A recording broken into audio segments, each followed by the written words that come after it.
Sega.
Hey guys, and welcome finally to my Let's Play of Valkyria Chronicles. It's been coming for a long time, I know. Go right into the options, get all this stuff right out of the way. I have been waiting to do this series until I've gotten a whole bunch of other stuff done from my old channel. And to be honest, I have not been exactly enthusiastic about console recording again, but I love this game, so I might as well. Let's just jump right into a new game. I hope the audio settings are fine this time.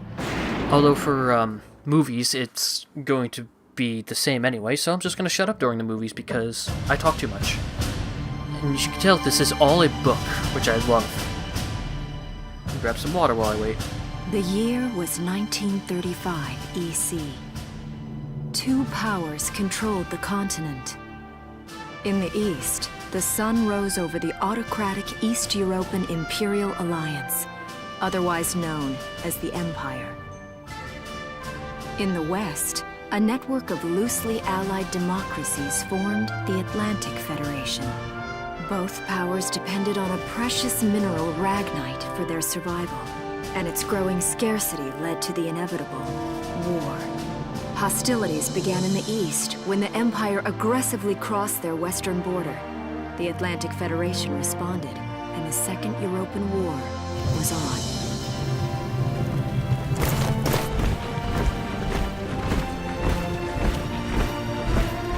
The Empire, with its vast military superiority, struck hard, gaining ground in early victories and putting the Federation on the defensive. Emboldened by their progress and momentum, the Empire set their sights beyond the borders of the Federation. In neighboring Gallia, a peaceful principality along the sea, they found their next victim.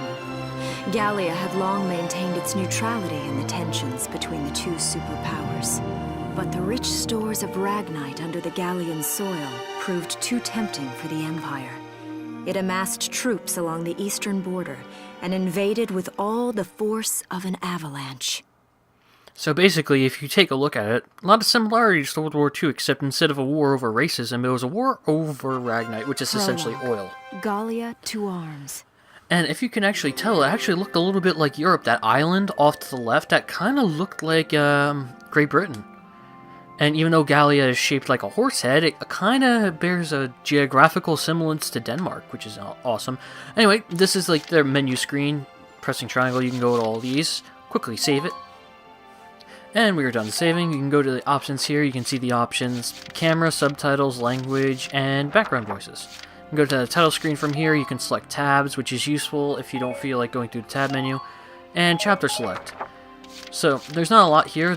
More options get unlocked a bit later, but for now we're just going to go straight onward because we've only got about 9 minutes 50 seconds left in this video, and I want to get as much done as I can. Definitely show this off at least. March 1935. Outside the Gallian border town of Brule. Just peaceful enough to fall under conquest.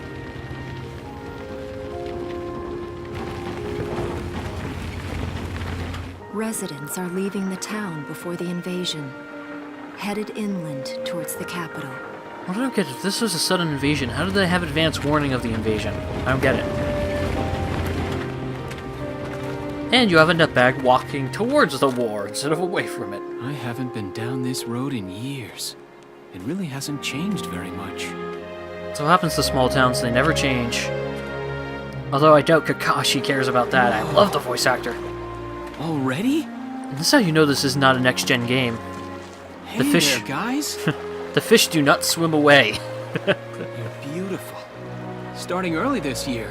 They're actually You're not heading even moving at upstream, all. huh? How's the water? Oh, pay no attention to the nutbag sketching.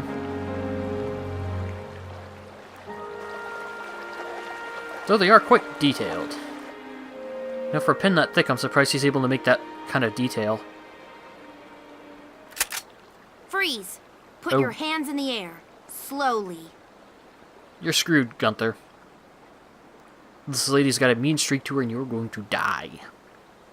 Haven't seen you around before. What's your name? Oh, I just gave his name away. My name's Welkin. And you are... The one with the gun. We're with the Bruletown Watch. I'm Alicia. Alicia Melchiot. I love this game's humor. So, I'm wondering what you've been writing in that little book you've got there. Imperial spies are in the area. This book is nothing, really. I was just sketching the fish and, you know... Yes. Oh, I know. She mean. And you know there's a war on, don't you? All right then, Mr. Artist. We'll talk about fish sketching down at the station. Take him away. I bet Vulcan didn't know that in Brule, fish sketching is a federal crime. Thanks, fish. Sure, blame the fish. Don't blame yourself for not knowing the laws. Alright, let's just go straight into the next one. But yeah, I love the English voice actors in this, especially Welkin's, mainly because his voice actor is Kakashi. And Kakashi's awesome. Flowers, bugs, and fish. You're not bad with a pen, are you? I have to say, they're really very good. Thank you. So you see, I really was just sketching. Maybe. Or this could be some kind of secret code. And I intend to take my time finding out for sure. Who codes in detailed drawings of anatomy? Welks? Is that you? Isara! Is. Oh, your timing is perfect. I love you, Sarah. What Isara's have you my gotten wife, by the yourself way. into now, Welkin? Wait. Don't you live at the old general's house? That's right. I'm General Gunther's daughter, Isara. And she's my You wife, know stay away. everyone's supposed to evacuate, right? Yes, I'm aware of that. My brother's here to help me move to the capital, but that may be difficult.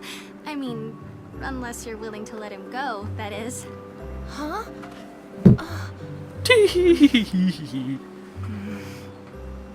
Get wrecked, scrub. I apologize, but I was just doing my job, you know. I saw you with the notebook and thought you were a spy. Again, I'm really sorry about that. Still, Thanks. get wreckled. Don't worry about it. I can see how I might have looked a little suspicious. Welks has a real passion for observing nature. That's why he's studying it at the university, right? Guilty as charged. I get so into it sometimes I forget where I am or that somebody might be watching me. Because people want to, oh geez. Gunfire! Didn't even let me finish my Everyone, keep your sentence. heads down! Over there! Grenade! Come on! Oh, that family's screwed. Insert obligatory 2 days for retirement joke here. Welkin, you can handle a gun, right? Yeah. I mean, I made it through training anyway. Well, they're probably just a small scouting team.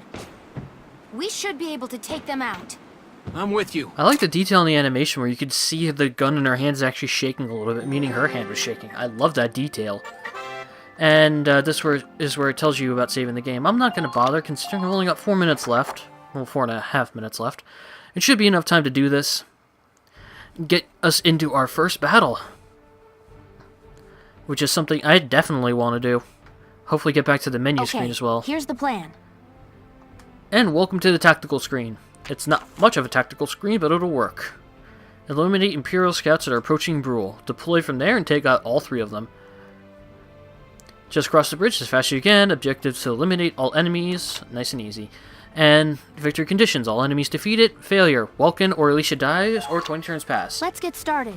Just stay calm and get it done. If you take 20 turns to do this, find a new game to play. This should take you no more than 3 turns and should probably only take you 2. And if you do it correctly, you can do this in 1 turn. I see 3 of them. That's 3 too many. Stay sharp.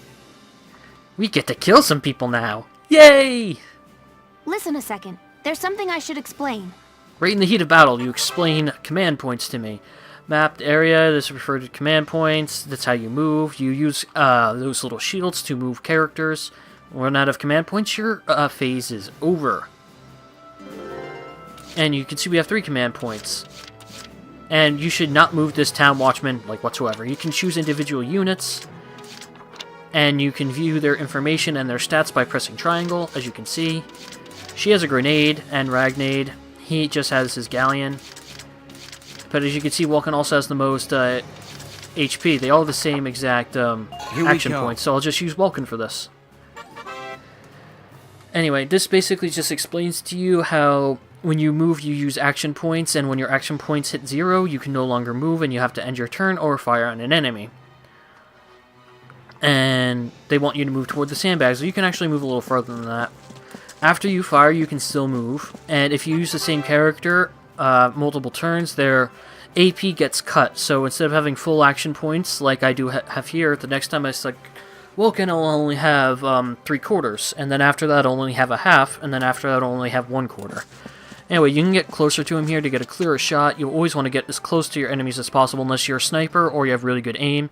You can see the orange circle is anywhere your bullets could fly after the first shot, and the crosshairs where your bullets should fly.